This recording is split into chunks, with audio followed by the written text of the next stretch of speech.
ബലികുടീരങ്ങളെ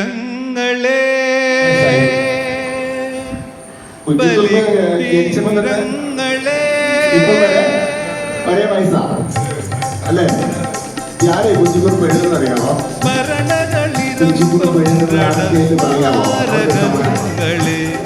ഇവിടെ ജനകോടികൾ സമരപുളകങ്ങൾ തൻ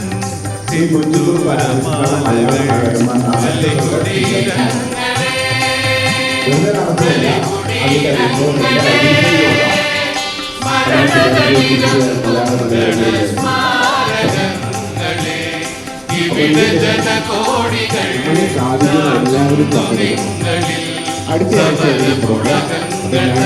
അവരുമായി സംസാരിച്ചതിന്റെ ഫിക്സ് ചെയ്യാനും അടുത്ത ആഴ്ച പ്രോഗ്രാം നടത്തണം. അപ്പൊ അതിനകത്ത്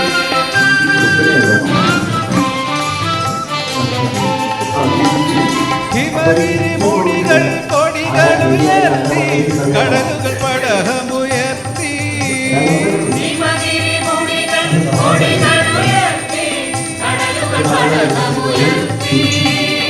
യുഗങ്ങൾ നീന്തി നടക്കും ഗംഗയിൽ വിരിഞ്ഞു താമരമുളങ്ങൾ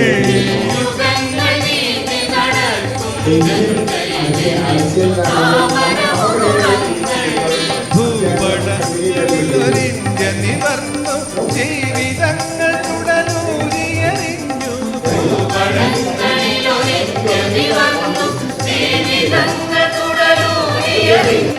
ചുണ്ടിൽ ഗാഥകൾ കരങ്ങളിലെപ്പു ചെണ്ടുകൾ പുതിയ പൗരനുണർന്നു ചുണ്ടിൽ ഗാഥകൾ കരങ്ങളിലെപ്പു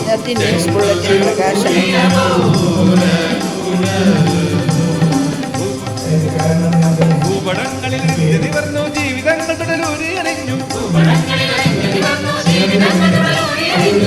ഗാഥകളിൽ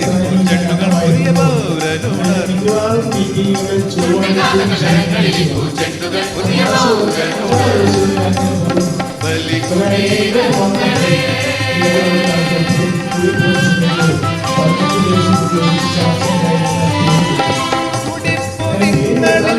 നൂറ്റാണ്ടുകളുടെ ചരിത്രമെഴുതിയ ഹൃദയങ്ങൾ കൊളുത്തിരിങ്ങൾ തലമുറ തോറും കേളാത്ത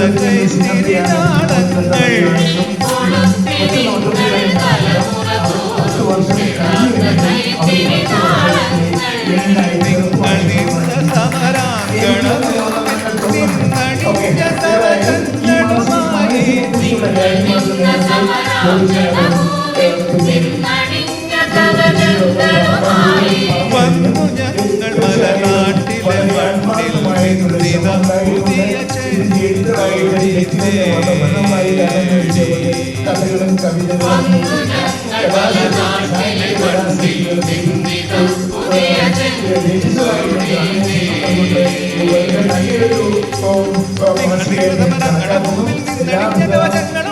നിങ്ങൾ നിന്ന സമരാങ്കണം നിന്നണിഞ്ഞ തവചങ്ങളുമായി വന്നു ഞങ്ങൾ മലനാട്ടിലെ മണ്ണിൽ നിന്നിത പുതിയ കഥകളും കവിതകളും മലനാട്ടിലെ മണ്ണിൽ നിന്നിത പുതിയ കൊടി ബലികുടീരങ്ങളെ ബലികുടീരങ്ങളെ രണസ്മാരകങ്ങളെ ഇവിടെ ജനകോടികൾ ചാർത്തുകളിൽ സമരപുളകങ്ങൾ സിന്ദൂരമാലകൾ ബലികുടീരങ്ങളെ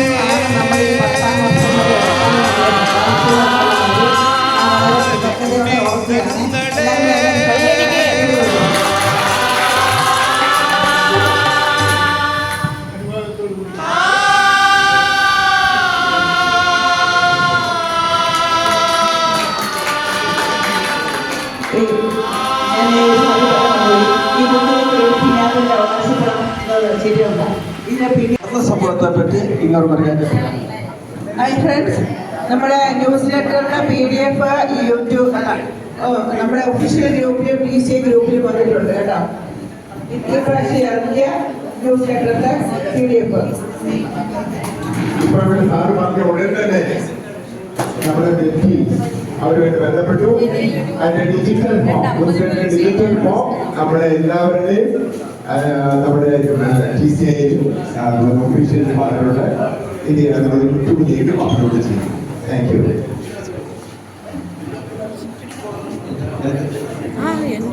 Okay, now we can go for lunch. എല്ലാവരും റെഡിയായി കാണുന്നുണ്ട്. And yes, now it's 1:20. 2 മണിക്ക് വീഡിയോ പ്രോഗ്രാം 2 മണിക്ക് അവിടെ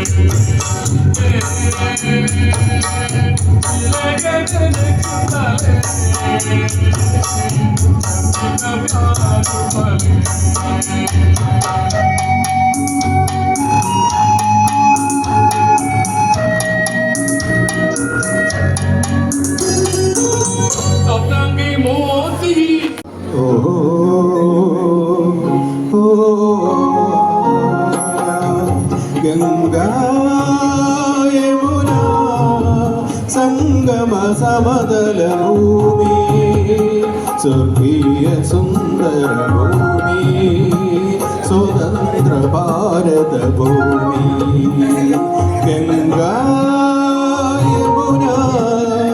സംഗമ സമതല ഭൂമി സ്വർഗീയ സുന്ദര ഭൂമി സ്വതന്ത്ര ഭാരത ഭൂമി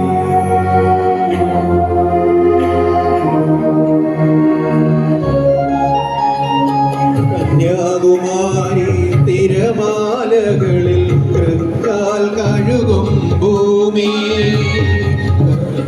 മാരി തിരമാലകളിൽ തൃക്കാൽ കഴുകും ഭൂമി വിന്ധ്യ ഹിമാലയ കുലാചലങ്ങളിൽ വിളക്കുവയ്ക്കും ഭൂമി വിളക്കുവയ്ക്കും ഭൂമി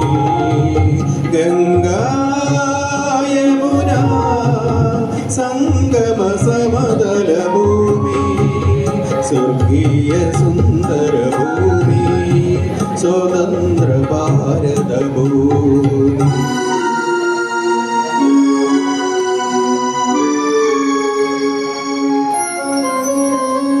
പുതിയൊരു ജീവിത വേദാന്തത്തിൻ പുരുഷ സൂക്തം പാടി പുതിയൊരു ജീവിത വേദാന്തത്തിൻ പുരുഷ സൂക്തം പാടി ഇവിടെ നടത്തുകയല്ലോ നാം ഒരു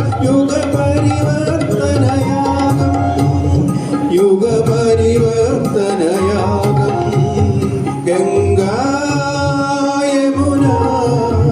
സംഗമ സമതല ഭൂമി സ്വർഗീയ സുന്ദര ഭൂമി സ്വതന്ത്ര ഭാരത ഭൂമി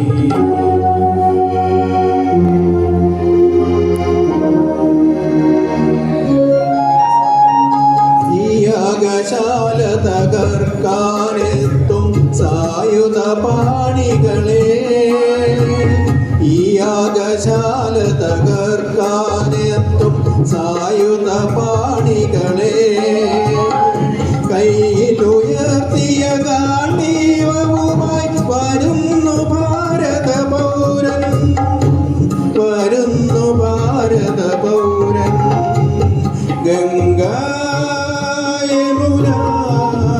സംഗമ സമതല ഭൂമി സ്വർഗീയ സുന്ദര ഭൂമി സ്വതന്ത്ര ഭാരത ഭൂമി.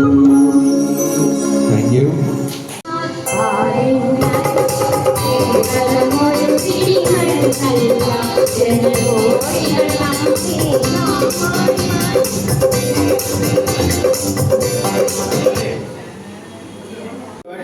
അച്ചാർ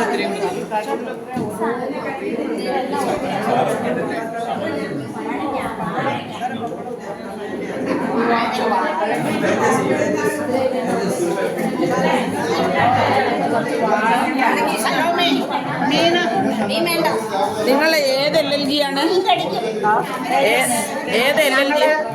നമ്മുടെ തേജസ്. തേജസ്. ഇന്ന് തേജസിന്റെ ദിവസമാണല്ലേ? ഇന്ന് തേജസിന്റെ ദിവസം.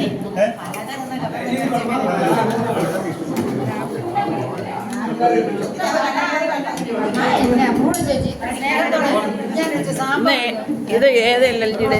എന്താണ് ഇവരെല്ലാരും കൂടെ നിൽക്കുന്നത്? അങ്ങനെ ഓരോ ദിവസം ഓരോരുത്തരുടെയാണ്. തേജസ്സിലെ ആൾക്കാരാണ് ഇന്ന് നമുക്ക് സെർവ് ചെയ്യുന്നത്. ഓമന, എൽസി, ലക്ഷ്മി, എൽസമ്മ, സാൻസി. ഗമയ്ക്ക സാമ്പാറൊക്കെ വിളമ്പുന്നത് കേട്ടോ. സംഘത്തിലാണ് ചോറ് കൂടുതൽ ഇടാനായിട്ട് സുഷമയും ലക്ഷ്മിയും ദേശഭക്തി ഗാനങ്ങൾ.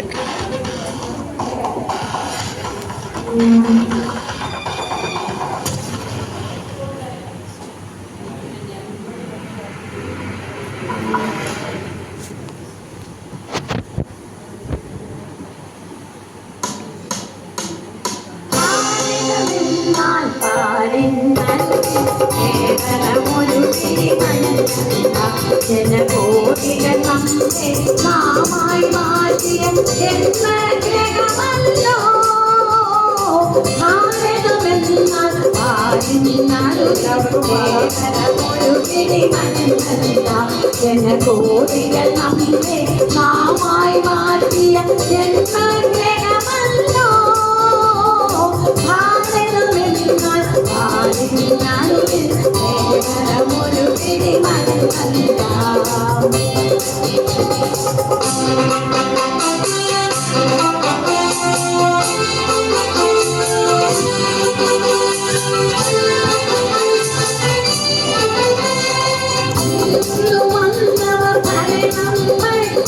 പൊടിഞ്ഞു പണ്ടി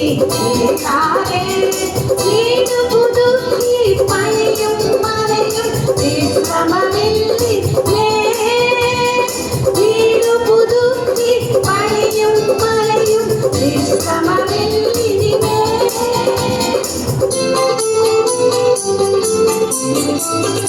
തുടങ്ങിവച്ചു നാം ഒരു കർമ്മം തുഷ്ടി തുളുമ്പും ജീവിതധർമ്മം.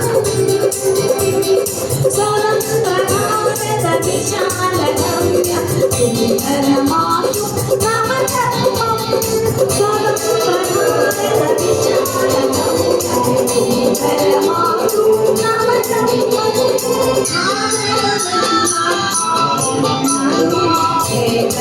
ഒരു പിടി മണ്ണല്ല. ജനകോടികൾ നമ്മെ നാമായി മാറ്റിയ ജന്മഗ്രഹമല്ലോ.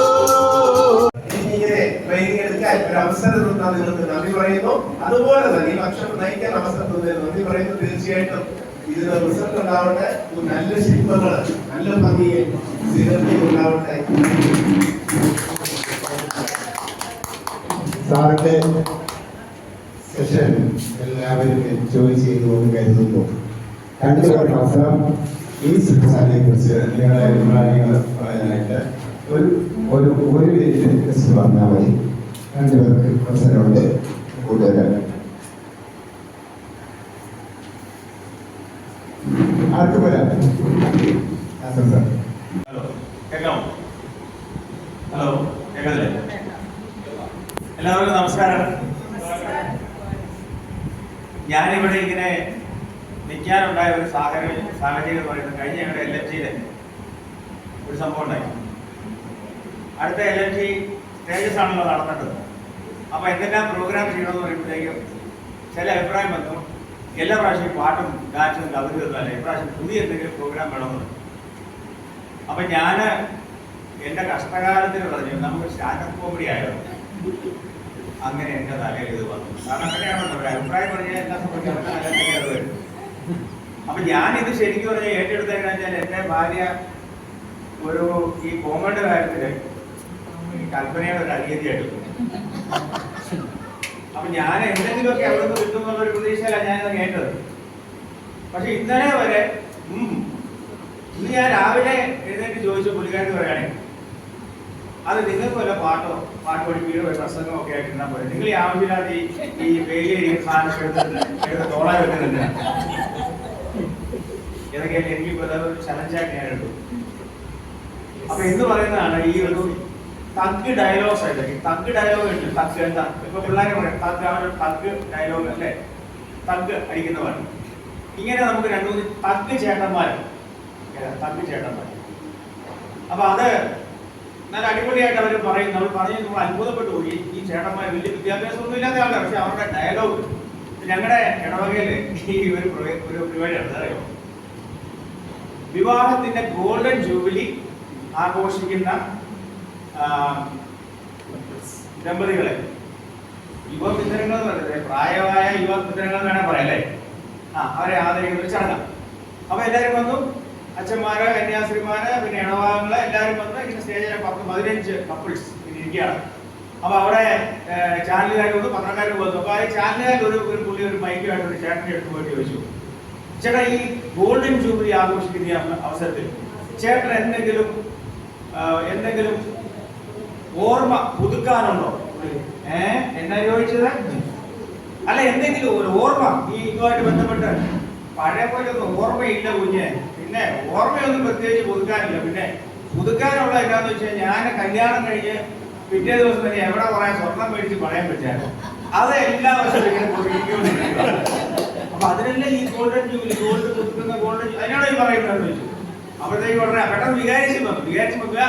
ഓക്കെ എല്ലാവരും ഇനി നമ്മൾ അടുത്തതായിട്ട്.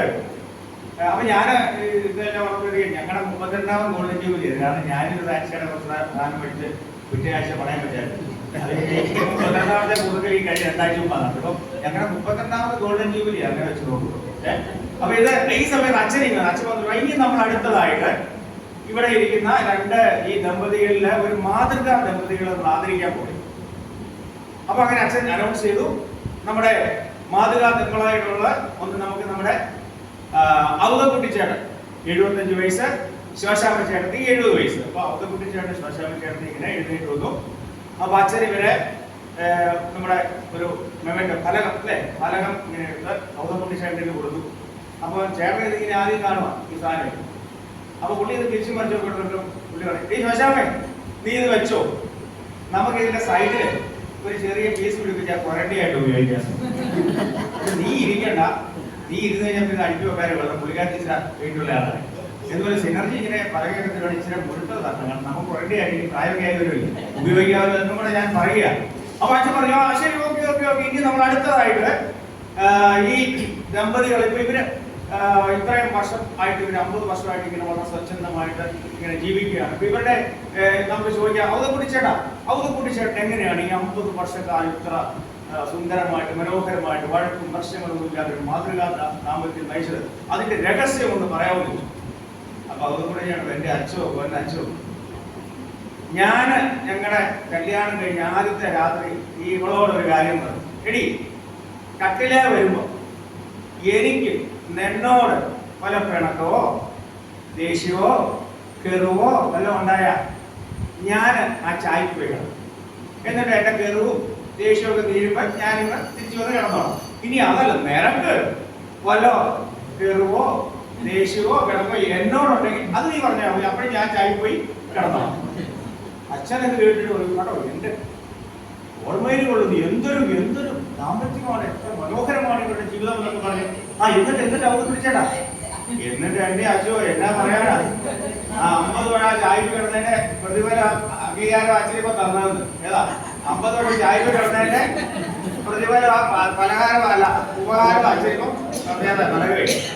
അപ്പൊ അങ്ങനെ ഇരിക്കുമ്പോഴത്തേക്കാണ് അപ്പൊ അവിടെ കുറെ പിള്ളേരുണ്ടായിരുന്നു. അവന്മാർ എന്നാ പറഞ്ഞറിയാമോ, അപ്പൊ ഇങ്ങനെ ഇരിക്കുമ്പോഴത്തേക്കാണ് വേറൊരു ചേട്ടൻ, അത് ഇതിലൊന്നും 1.5 നല്ല. അപ്പൊ അത് അത് ഞാനിവിടെ പറയാൻ അത് ചോദിച്ചു. അപ്പൊ അച്ഛൻ ചോദിച്ചു, എന്നിട്ട് ഔതക്കുട്ടി ചേട്ടാ പിന്നെ മക്കള് 2-3 എണ്ണം എങ്ങനെയാന്ന് ചോദിച്ചു. അപ്പൊ അന്നേരം ഔതക്കുട്ടി ചേട്ടൻ പറഞ്ഞു, അതെ അതറിയണ അച്ഛൻ മനസ്സിലായോ. അപ്പൊ അതുകൊണ്ട് പിന്നെ തോമാക്കുടി അടുത്തൊരു ചേട്ടൻ തോമാക്കുടി ചേട്ടൻ. തോമാക്കുടി ചേട്ടൻ എന്ന് പറയുന്ന ആളുടെ കാര്യം അത് ഒന്നൊന്നര തക്ക ഇതിലും അത് പറയണ എന്റെ ഇച്ചാച്ചിന്റെ കാര്യം കൂടെ പറയാം. എന്റെ ഇച്ചാച്ചിന് 98 വയസ്സായിട്ടിരിക്കാം. അപ്പൊ ഈ 95 വയസ്സിന്റെ കാര്യം ഞാനിപ്പോൾ 95 വയസ്സൊക്കെ ആയ സമയത്ത് ഞങ്ങളുടെ പള്ളി അടുത്തവിടെ കത്തിടപ്പള്ളിയുടെ കുരിശുപള്ളിയുണ്ട്.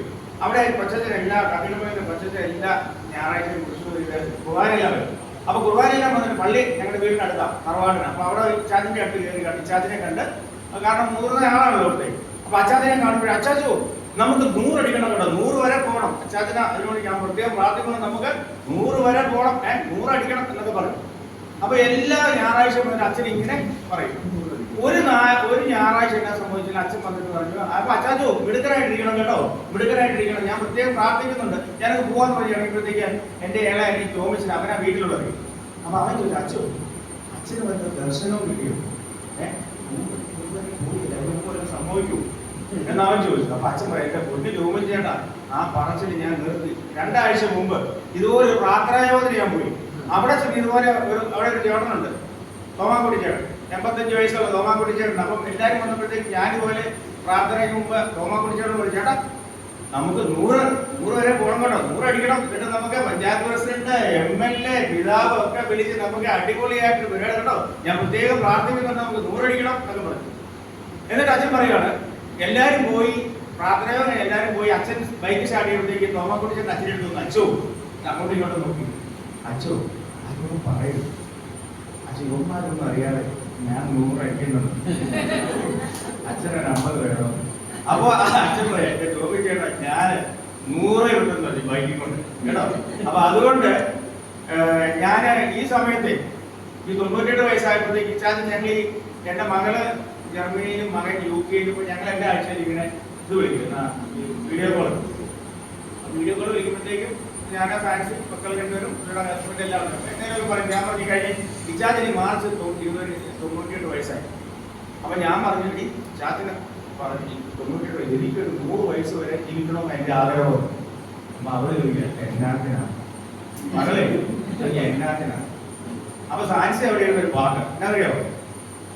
അക്കരയ്ക്ക് യാത്ര ചെയ്യും സിയോൻ സഞ്ചാരി, ഓളങ്ങൾ കണ്ടു നീ ഭയപ്പെടേണ്ട, കാറ്റിനെയും കടലിനെയും നിയന്ത്രിപ്പാൻ കഴിവുള്ളോ എവിടെയുണ്ടെന്ന്, നിയന്ത്രിപ്പാൻ കഴിവുള്ളോ ഇവിടെ. നമ്മൾ 100 അടിക്കണം അവിടെ വിചാരിക്കണോ ഇല്ല. പത്രത്തെ വാർത്ത കണ്ടില്ലേ? അവിടെ ഞാനിപ്പോ കഷായ കോപ്പി എല്ലാം മാറ്റി വെച്ചിരിക്കുക, ജ്യൂസ് കോപ്പി ഒന്നും വീട്ടിലില്ല. ജ്യൂസ് വീട്ടിൽ ഞാൻ പുറത്തു പോയി കുടിക്കത്തേ ഉള്ളൂ. അപ്പോഴത്തെ എന്റെ മകൻ അവൻ വേറെ. അപ്പൊ ആ പാട്ട് ഞങ്ങൾ മാറ്റി, ആ പാട്ട് ഇപ്പൊ അങ്ങനെയല്ല പാടുന്നത്, ആ പാട്ട് വേറെ രീതിയിലാണ് ഞങ്ങൾ പാടുന്നത്. അവൻ പറയാം, കല്ലടിച്ച് കാറോടിക്കും ചേട്ടന്മാരെ സൂക്ഷിച്ചു പോയില്ല പണി കിട്ടും കേട്ടോ, കാശുള്ളോനെ കാശില്ലാത്തോനെ ഊതിക്കാൻ പോലീസ് റോഡിലുണ്ട്, ഊതിക്കാൻ പോലീസ് കക്കപ്പഴം നിന്നിട്ട് ഓടിയാൻ പോലെന്ന്. അപ്പൊ അതുകൊണ്ട് എല്ലാവരും സൂക്ഷിച്ച് വണ്ടി ഓടിച്ചാല് പണി കിട്ടെ. Thank you so much. കരം പിടിച്ചാണ് ഓരോ മണിക്കൂറുകൾ കരം പിടിച്ചത് മണിക്കൂറുകളാണ് കടന്നു പോകും. അതിന്റെ ഒരു പ്രധാനപ്പെട്ട ഒരു കാരണം എന്ന് പറയുന്നത് എന്നെ കേൾക്കാൻ ആളുകളുണ്ടാകും. 10-50 പേര് എഴുതുമ്പോൾ 1000 തന്നെ കേൾക്കണമെന്ന് നിർബന്ധമുള്ളതേ. നമ്മുടെ പ്രശ്നം നമ്മളെ കേൾക്കാൻ ആളില്ല. ഡിജിറ്റൽ വേൾഡിലെ എന്റെ പ്രസൻസ് വളരെ പ്രധാനപ്പെട്ടതാണ്. അപ്പോൾ 3 കാര്യങ്ങളാണ് നമ്മളിവിടെ ചർച്ച ചെയ്യുന്നത്. ഒന്നാമത്തെ കാര്യം, നമ്മുടെ ശിഷ്ടകാലം ജീവിച്ചിരിക്കുന്നത് വരെ നമുക്ക് എങ്ങനെ ഡിമാൻഡുള്ളവരായിട്ട്. രണ്ടാമത്തേത്, മരിച്ചു കഴിഞ്ഞാൽ എങ്ങനെയാണ് ഡിമാൻഡുള്ളവരായിട്ട് ജീവിക്കാൻ പറ്റുന്നത്. ഞാനൊരു ക്രിസ്ത്യാനി എന്ന നിലയിൽ ഞാൻ ചെറുപ്പകാലത്ത് തന്നെ മതപഠനത്തിൽ പോയിരുന്നു. അന്ന് പഠിച്ച ഒരു കാര്യമാണ്,